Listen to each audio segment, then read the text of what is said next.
Hi, everyone. My name's Elizabeth, and I'm the Digital Strategist here in the D10 Council office. And while we normally preview and recap City Council meetings every week, we decided to do something a little different. And Matt and I are going to have a little chat about the three items we highlighted. Thanks for doing this, Liz. So yeah, as Liz said, we just want to have a quick conversation about the main decisions that were made at City Council last night in the spirit of keeping you informed. And we'd love to hear what you all think about this format. You can leave your comments below. And Liz, why don't we jump in? What do you want to know more about? So we normally have a report from the city manager about COVID response, but 3.4 was a little different. And I was wondering, what was different about this presentation? We had an outside person come in and look at how the city responded to things. Tell me more about that.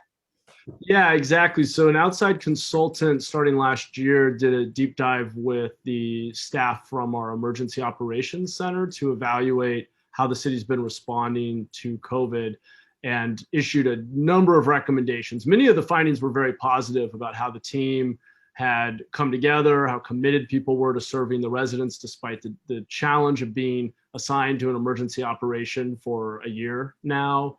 The report spoke a lot about the ways in which staff have invested in the safety and mental health of our city staff. The one area where council requested more information was around the city's response to the disparate impacts of COVID. And I think we all know that when we have a crisis, people who are vulnerable, often for socioeconomic reasons, are disproportionately negatively impacted. And with COVID, we've seen that. Case numbers, hospitalizations, death rates, all much higher in our in lower income zip codes, in many zip codes within Eastside San Jose, a lot of that having to do with occupational risk.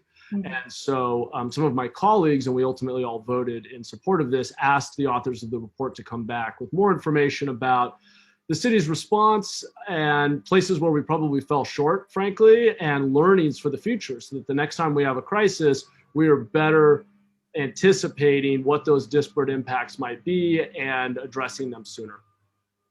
Awesome, thanks. Second item, I know had a lot of impassioned public comment. It was the parkland fees. I know you and I both are big fans of our parks.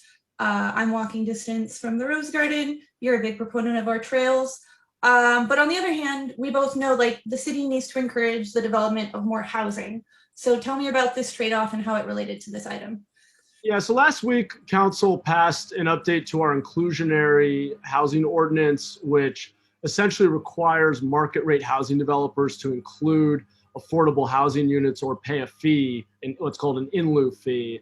This week, we took up a counterpart to that policy, which reduces the park fees in order to incentivize more of what we would generally call missing middle housing. So we often are incentivizing very low income housing, which is great. I think we also know that across the entire income spectrum, housing costs have become a daunting task, and we want to incentivize housing at more income levels, essentially. Now, to be honest, I had some reservations about this policy change. I don't love the idea of pitting two very important goals against one another, our park fees and our affordable housing goals. But of course, the truth is we always face trade-offs. And I ultimately voted in favor of this along with the rest of the council because it's a short 4-year time frame in which we're going to see if this incentivizes more of that missing middle housing development.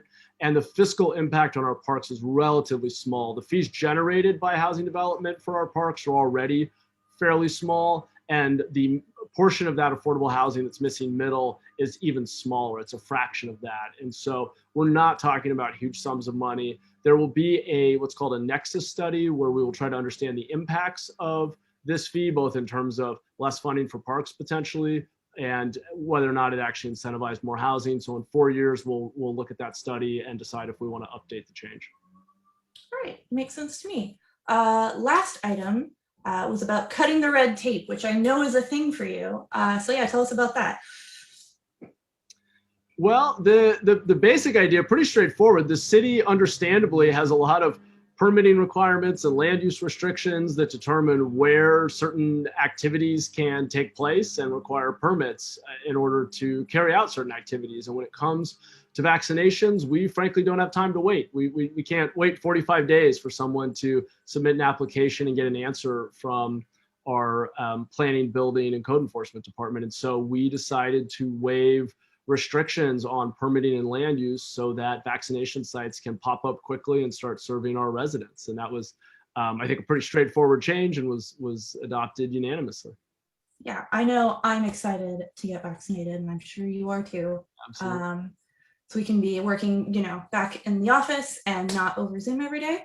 But thank you for hopping on yet another Zoom call. I know you're on so many, but yeah, thank you for talking with me about these council items.